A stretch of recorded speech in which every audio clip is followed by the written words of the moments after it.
ये हुआ तो बहुत बड़ा धमाका होने वाला है इकोनॉमी के अंदर। उसके पीछे तीन फैक्टर्स हैं। पहले तो प्रधानमंत्री मोदी की पॉलिटिकल नेचर के, वो जो एक एजेंडा अपने दिमाग में रखते हैं उसको इंप्लीमेंट करते हैं बहुत सोच समझ के। कई बारी इंप्लीमेंटेशन के अंदर क्वेश्चन मार्क्स हो जाते हैं। जो वो माइंडसेट होता है वो एक्चुअल जमीन पे आ नहीं पाता, तो इंप्रूवमेंट होती है, बैकआउट होता है या इंप्रूवमेंट होकर दोबारा लागू होता है। ये आप उनकी नेचर अच्छी तरह समझ चुके हैं। दूसरी तरफ ब्यूरोक्रेसी का माइंडसेट, जो खुद ये चीज बहुत देर से चाह रहा है। और तीसरी तरफ जो इकोनॉमिक सिचुएशन है, इकोनॉमिक हालात हैं, मिक्स्ड विद जो नेशनल सिक्योरिटी इंप्लीकेशंस हैं। तो क्या नोटबंदी, 500 का नोट खत्म होने वाला है, रिप्लेस होने वाला है, उसके कुछ संकेत मिल रहे हैं। आपको पता है जब फ्यूल हाइक नहीं हुआ था तो क्या कहा था, कोई फ्यूल हाइक नहीं होगा, कोई फ्यूल हाइक नहीं होगा। फिर बाद में धीरे धीरे फ्यूल हाइक हुआ, एक बारी दो बारी। अब आप सोचिए आज से महीने पहले क्या रेट था और आज क्या फ्यूल का रेट हो चुका है। पर इसमें हैरानी वाली बात नहीं है क्योंकि ग्लोबल सिचुएशन ऐसी है। तो क्या अब जो ये नोटबंदी की बात कर रहा हूं उसका ग्लोबल कोई कॉन्टेक्स्ट है, उसके पीछे आरबीआई का माइंडसेट है, उसके पीछे नोट रिप्लेसमेंट होनी है, उसके पीछे एडवांस टेक्नोलॉजी सिक्योरिटी आनी है। और उस सब के होते होते क्या हाईएस्ट डिनोमिनेशन नोट जो अब 500 है वो भी नहीं रहेगा, 200 पे या 100 पे आ जाएगा। और बाय लीगल चेंज आप और वर्ल्ड को ऑनलाइन ले आएंगे। जब पहली नोटबंदी हुई थी याद है 2016 के अंदर, तो कहां से 1000 का नोट हटा दिया गया था, फिर आया 2000 का नोट। सबने कहा रे ये तो 1000 हटा के 2000 हो गया। वो आया क्योंकि एक अर्जेंसी मूव हो गई थी। बहुत चीजें नोटबंदी में सही नहीं गई मेरे अनुसार, आपके अनुसार भी नहीं गई होंगी। बट वो माइंडसेट क्या था कि ऑनलाइन लाना है, ब्लैक मनी को खत्म करना है, काउंटर फीटिंग को खत्म करना है। तो माइंडसेट ये था। वो गोल्स किस तरह चलते हैं उस पर मैं आने वाला हूं। फिर 2000 का नोट कितने प्यार से फेज आउट हुआ, किसी को फील नहीं हुआ।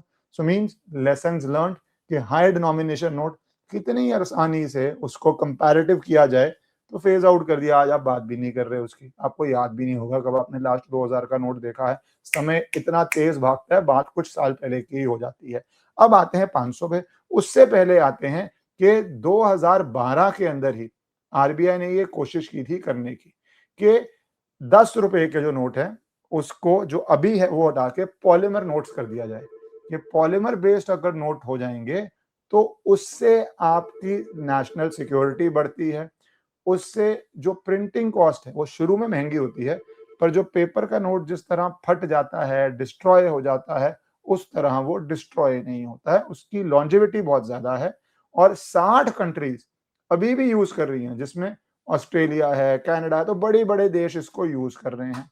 ऑस्ट्रेलिया पहली कंट्री थी 1988 में जो शुरू हो गई थी, और इन सबका एक्सपीरियंस ब्रॉडली अच्छा गया है, बेटर दिया है पेपर नोट से। अब भारत के कॉन्टेक्स्ट में आते हैं, कुछ चीजों पे आते हैं कि एक कॉन्टेक्स्ट ये है कि जब 2012 में किया था तो क्यों ड्रॉप कर दिया था, क्योंकि इसमें टेक्नोलॉजिकल ऑपरेशनल चैलेंज थे। एटीएम से कैसे निकलेगा। अभी जो प्लास्टिक नोट है क्रेडिट कार्ड की तरह हार्ड नहीं है, ये डेबिट कार्ड की तरह हार्ड नहीं है। बट इसको एटीएम से निकालने के लिए टेक्नोलॉजी अलग चाहिए, ओपनिंग अलग चाहिए, बंडलिंग अलग चाहिए। 100 चीजें चेंज होती हैं अगर नोट का कॉन्टेक्स्ट चेंज है। और उस समय ये टेक्नोलॉजी बहुत महंगी लग रही थी और पॉसिबल नहीं लग रही थी। दूसरी तरफ कैश एंड सर्कुलेशन बहुत बड़ा है। बहुत सरकार ने कोशिश की है बट इसमें सरकार कामयाब नहीं हुई है। कैश एंड सर्कुलेशन कहा जा रहा है register record 42.86 trillion rupees, 42.86 trillion rupees मई 15 2026 को, पिछले साल से 11.48%। तो फिर जो आपको कैश खत्म करना है वो तो बिल्कुल ही एजेंडा इंप्लीमेंट नहीं हो पा रहा। बट क्या इसका मतलब एजेंडा आप गिव अप कर देंगे? उस पे मैंने कहा प्राइम मिनिस्टर का पॉलिटिकल माइंडसेट। अब आप 20-25 साल से उनको हाई ऑफिस में देख रहे हैं, एज अ प्राइम मिनिस्टर 2014 से देख रहे हैं। तो 16 का अटेम्प्ट, 2000 के नोट पे अटेम्प्ट, अब ये तीसरे अटेम्प्ट पे आ रहे हैं। क्यों आ रहे हैं तीसरे अटेम्प्ट के नोट पे? क्योंकि एक कॉस्ट भी बहुत बढ़ गई है। इतने नोट्स वेस्ट हो रहे हैं, इतने नोट्स वेस्ट हो रहे हैं कि 223.8 billion soiled notes financial year 25 में फेंके गए, खराब किए गए, डिस्कार्डेड किए गए। सबसे ज्यादा उसमें 500 के थे, उसके बाद 100 के थे। जो 12% इंक्रीज है, ये 10-12% increase cash and circulation, soiled notes, ये छोटी चीजें नहीं है, ये मैसिव चीजें हैं, ये बड़ा असर है। अब प्लास्टिक नोट आएगा तो उसके लिए आरबीआई ने रीसेंट बोर्ड मीटिंग्स में दोबारा सजेशंस ली हैं। पटना में हुई थी, मुंबई में हुई थी, और एक तरफ यूपीआई बढ़ रहा है और कैश भी बढ़ रहा है। बड़ा ही अजीब सी सिचुएशन है कि यूपीआई कोई कम नहीं हुआ है, यूपीआई अच्छी तरह बढ़ी जा रहा है, बट उसके साथ साथ कैश भी बढ़ रहा है। और एक र्यूमर्स वायरल हो गए, क्या बैंक्स 500 का नोट देना बंद कर देंगे एटीएम का? नहीं, कुछ भी नहीं। 2000 के समय जैसे स्मूथली हुआ था, और वो आज क्लैरिफिकेशन भी आई कि नहीं देने बंद करेंगे। डिफरेंस क्या कर रही है? सरकार बोल रही है एटीएम को बढ़ा देने चाहिए 100-200 के नोट, ताकि 100-200 के नोट ज्यादा आए तो ज्यादा सर्कुलेशन में आए। और ये जो पूरा र्यूमर था, इसको पीआईबी ने फैक्ट चेक किया था कि कोई इंस्ट्रक्शन नहीं है डिसकंटिन्यू करने की 500 का नोट का। 500 का नोट लीगल टेंडर है, ये जो लोग क्लेम कर रहे हैं वो गलत है। आरबीआई जो बेसिकली कर रही है कि स्मॉलर डिनोमिनेशन नोट्स को बढ़ाया जाए। जैसे 2000 में थोड़े से बंडलों में कितने लाखों करोड़ों जाते थे, 500 में ऑब्वियसली 1/4 हो गया, स्पेस ज्यादा चाहिए। 200 में और ज्यादा स्पेस चाहिए होर्डिंग के लिए, और जो लोग होर्डिंग कर रहे हैं वो कभी खुश नहीं होते इससे कि हायर डिनोमिनेशन नोट कम हो ही जाए। सो एक लंबी जर्नी है। जिस तरह सरकार का माइंड बना हुआ है कि कैश को कम कर, कुछ लोग कहते हैं ये अच्छी चीज नहीं है, कुछ लोग कहते हैं जिस तरह रुपया डॉलर के सामने अब लेट 90s में पहुंच गया है, 100 भी जा सकता है, और जिस तरह लोग कह रहे हैं बैंकिंग सिस्टम तो फेल नहीं हो जाएगा, सारा पैसा बैंक में रखना डेंजरस तो नहीं है, सारा पैसा शेयर में डालना डेंजरस तो नहीं है, कुछ कैश, लेजिटिमेट कैश लोगों को इमरजेंसी के लिए घर पे रखना जरूरी है। बट ये सारी बातों पे एक इकोनॉमिक डिबेट हो सकती है, और कोई गलत डिबेट भी नहीं है कि भैया आपके पास ओल्ड टाइम पे लोग क्यों गोल्ड रखते थे, और जो भी पार्टीशन झेले हुए हैं उनको पता है गोल्ड क्यों इंपॉर्टेंट था ओल्ड टाइम पे। पार्टीशन समय कौन इमेजिन कर रहा था कि इतनी बड़ी एक बॉर्डर की इस तरह लाइन बन जाएगी? 1000 साल से तो नहीं थी ना, 1000 साल से, 5000 साल से, 10,000 साल से नहीं थी, पर 47 में एक इवेंट हुआ, कितनी स्ट्रांग वो लाइन आ गई। तो वहां के जो लोग थे उस समय भी, अगर वो सोचते हैं 10,000 साल से नहीं हुआ, एकदम से ऐसी क्या लाइन आ जाएगी कि लोगों का आना जाना चेंज हो जाएगा? कोई राजा आता था, कोई राजा जाता था, ब्रिटिश एम्पायर आया, ब्रिटिश एम्पायर जाएगा, एरिया तो वही रहेगा। बट नहीं, nation states, rigid borders, immigration, checks, fencing, किसने इमेजिन किया था ये 1920 में? और वो गलत भी नहीं था, पर ये हुआ ना।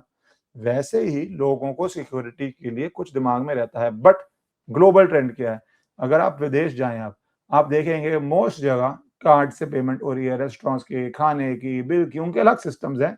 और कैश अगर आप देते हैं, यूके का एग्जांपल, लंदन का दें, तो मोस्ट पब से भैया हमारे पास तो, most coffee shops, most restaurants दे से भैया हमारे पास तो वापस देने के लिए करेंसी ही नहीं है, हमारे सिस्टम्स ही नहीं है कि हमारे पास चेंज आते हैं। तो या तो कार्ड से पेमेंट करो या एग्जैक्ट अमाउंट की पेमेंट करो। एग्जैक्ट अमाउंट की पेमेंट किसी के पास भी नहीं होती।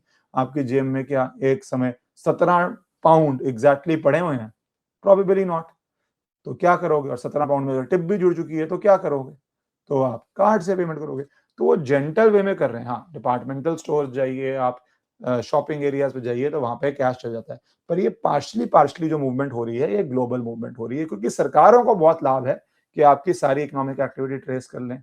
बहुत लाभ है इसके अंदर ही बड़ी बड़ी मल्टीनेशनल्स को कि आपके सारे स्पेंडिंग पैटर्न्स उनको समझ आ जाए। बहुत लाभ है बैंक्स को भी कि वो कई जगहों पे तो ट्रांजैक्शन फीस हो रही है। अगर आप यूएसए के अंदर जाएं, कई जगहों के अंदर वो ट्रांजैक्शन फीस ले रहे हैं अगर आप कार्ड से पेमेंट करते हैं, कि भैया आप कैश करेंगे तो ये, कार्ड करेंगे तो यूएसए का माइंडसेट कुछ अलग भी चल जाता है।